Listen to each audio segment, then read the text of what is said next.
Hello guys, स्वागत है आपका सिंपल लर्न यूट्यूब चैनल पर। हम लोग पढ़ रहे हैं सोल्यूशन चैप्टर। पिछले लेक्चर में हमने पढ़ा था मोललिटी के बारे में। हमने उसकी डेफिनेशन पढ़ी, उसकी यूनिट पढ़ी, वो टेम्परेचर पर डिपेंड करता है कि नहीं करता है वो पढ़ा। कमेंट में करिए कि ये टेम्परेचर पर डिपेंड करती है कि नहीं करती है।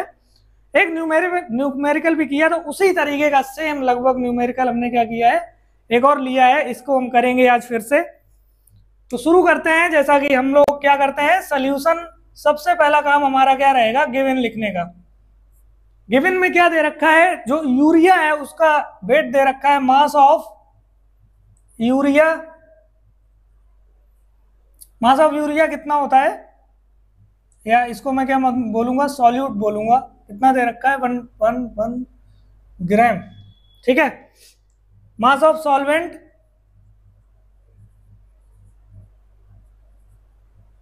सॉल्वेंट में क्या है, वाटर ले रखा है हमने। कितना दे रखा है, 100 ग्राम। ठीक है, मास यूरिया डिसॉल्वेंट। अब नेक्स्ट काम क्या होता है, यहां पे मोलर मास निकालना। Molar mass of solute, molar mass of solute, जो कि क्या है हमारा, यूरिया है।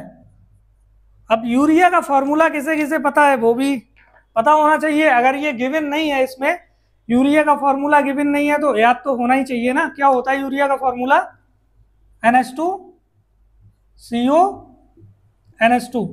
ठीक है।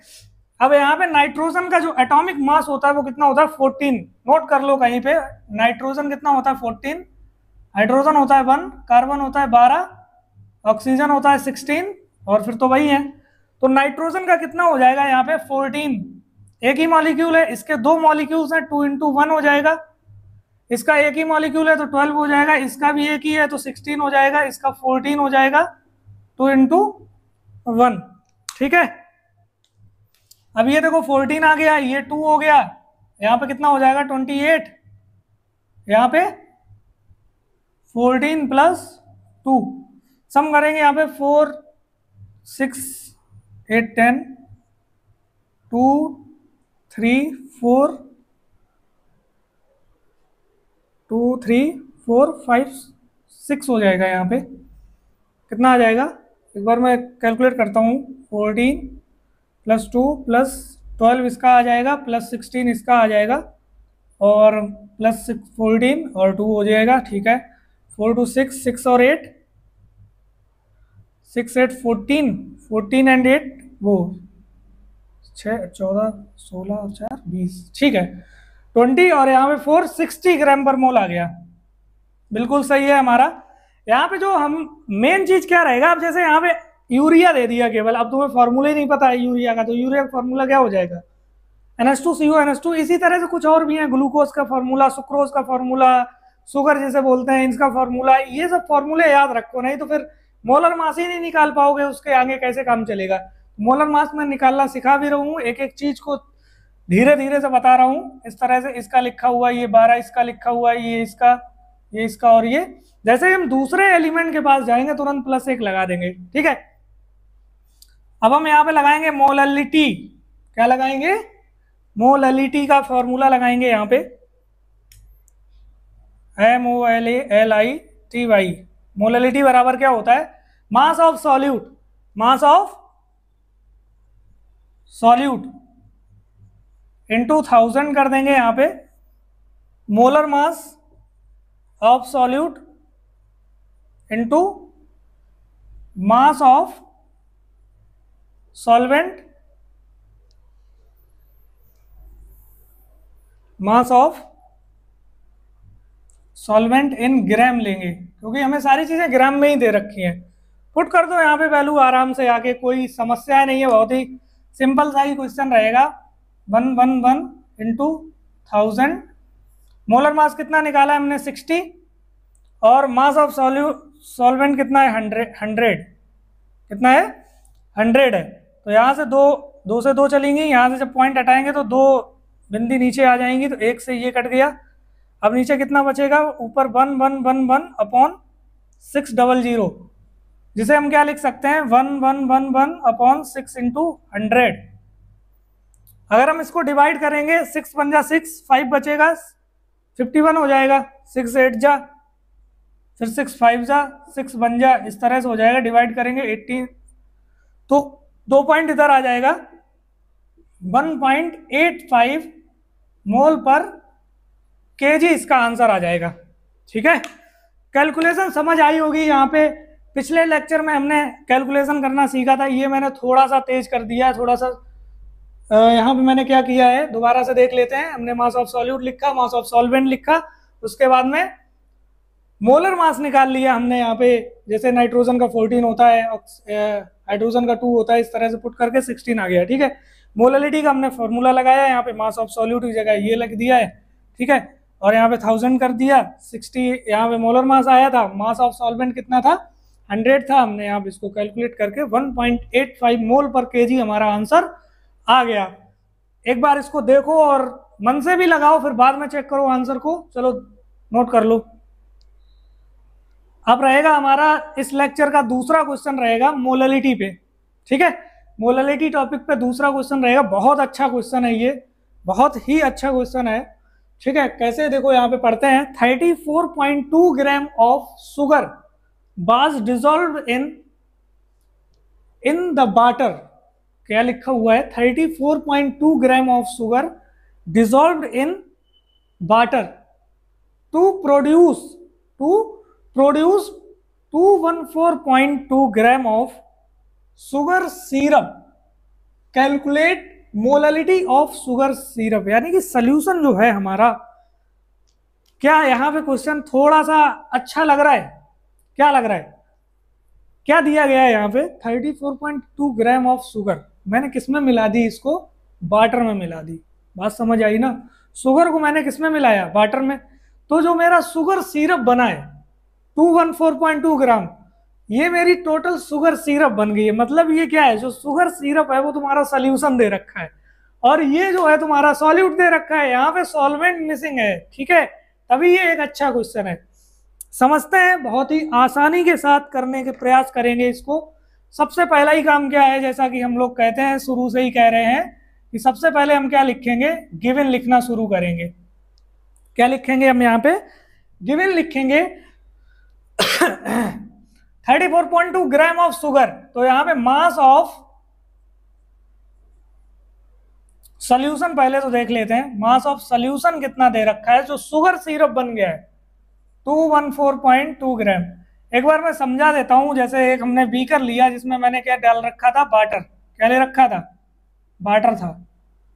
अब मैंने इसमें क्या डाल दी, शुगर डाल दी। शुगर जैसे ही डाली, ये क्या बन गया, एक शुगर सिरप बन गया, जिसे हम सोल्यूशन कहेंगे। तो इसमें जो हमें वैल्यू दी है वो सोल्यूशन की दे रखी है, कितना, 214.2 ग्राम। बात समझ आ गई कि नहीं? तो मेरा जो वाटर होगा वो सॉल्वेंट होगा, और जो शुगर होगी वो सॉल्यूट होगी, और शुगर सिरप सोल्यूशन की तरह यहां वर्क कर रहा है। ठीक, अब मास ऑफ सॉल्यूट कितना दे रखा है, 34.2 ग्राम। सही है। अब हम यहां से आसानी के साथ सोल्यूशन इक्वल टू क्या होता है, सॉल्यूट प्लस सॉल्वेंट। अब मुझे यहां से सॉल्वेंट की वैल्यू निकालनी है, तो सॉल्वेंट बराबर क्या हो जाएगा, सॉल्वेंट इक्वल्स टू क्या हो जाएगा, सोल्यूशन माइनस सॉल्यूट। ठीक है, सॉल्यूट को मैं माइनस कर दूंगा सोल्यूशन से, तो मुझे सॉल्वेंट की वैल्यू पता चल जाएगी। कितना आ जाएगा, 214.2 माइनस 34.2 ग्राम। ठीक है, यही तो है। हाँ बिल्कुल सही है। 2 में से 2 जाएगा, 0 बचेगा, यहाँ पॉइंट लग जाएगा, 4 से 4 जाएगा 0, यहाँ पे 8, और यहाँ पे कितना आ जाएगा, 180.0 ग्राम। ठीक है, जो हमारा सॉल्वेंट आ गया, मास ऑफ सॉल्वेंट कितना आ गया, कितना आया, 180 ग्राम आ गया। ठीक है, अब यहीं पे अगर हम चाहेंगे, अब मेन काम क्या रहेगा, यहाँ पे मेरे पास मास ऑफ सॉल्यूट भी है, मास ऑफ सॉल्वेंट भी है। अब मुझे तीसरी चीज क्या चाहिए, मोलर मास चाहिए। क्या चाहिए, molar mass of solute. Solute है क्या हमारा, शुगर। अब ये शुगर का फॉर्मूला क्या क्या होता है, C12H22O11। याद कर लो इन फॉर्मूलों को, ठीक है ना। C12H22O11, 12 सी का कितना होता है 12 रहेगा। ऑक्सीजन का कितना रहता है 16, H का कितना रहेगा 1। तो मेरे C के मॉलिक्यूल्स कितने थे 12 थे, तो मैंने 12 लिख दिया। और 12 भी इसका होता है प्लस, 22 मॉलिक्यूल्स से एक इसका एटॉमिक मास होता है, फिर प्लस लगा देंगे। 11 मॉलिक्यूल्स से 16 इसका क्या होता है एटॉमिक मास होता है। अब यहाँ पे 12 12 का होता है 144 प्लस 22 प्लस 16 बन जाए 16 16 176, ठीक है। इसको जब हम कैलकुलेट करेंगे 4 2 6 6 6 12 हो जाएगा, 7 9 2 13 और 1 कैरी बचा हुआ था 14, और यहाँ पे 342 ग्राम पर मोल। सही है, मोलर मास भी शुगर का निकल आया। बहुत इंपॉर्टेंट चीजें हैं, अगर तुम्हें मोलर मास नहीं आ रहा है तो चीजें बहुत ही आसानी के साथ देखो, बार बार देखो इसी को। मैं बहुत ही सिंपल तरीके से बता रहा हूँ किस तरह से निकालना है, और मैं वैल्यूज यहाँ पे नोट भी करवा रहा हूँ। जैसे सल्फर की कितना होता है, सल्फर का कितना हो जाएगा 32 हो जाएगा। नाइट्रोजन का कितना होता है 14 हो जाता है। पोटेशियम का कितना होता है 39 हो जाता है। और क्या हो सकते हैं जो भी इंपॉर्टेंट चीजें हैं, ऑक्सीजन का तो हो ही गया है। यही लगभग ज्यादातर चीजें आती हैं एच, और ये मतलब मैक्सिमम टाइम्स आ जाएंगे। जैसे कि Cl का कितना होता है 35.5 होता है। तो कुछ इंपॉर्टेंट चीजें रहती हैं जो हमेशा ही आती हैं, तो उनको हमेशा याद रखो। तो मोललिटी क्या हो जाएगा, mass of solute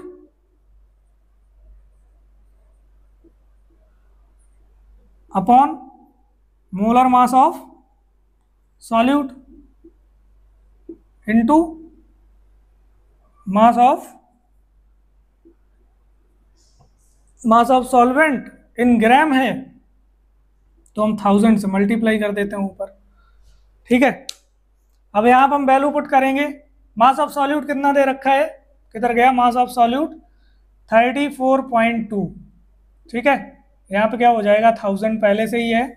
molar mass मेरा कितना आया 342, और मास ऑफ सॉल्वेंट कितना था 180,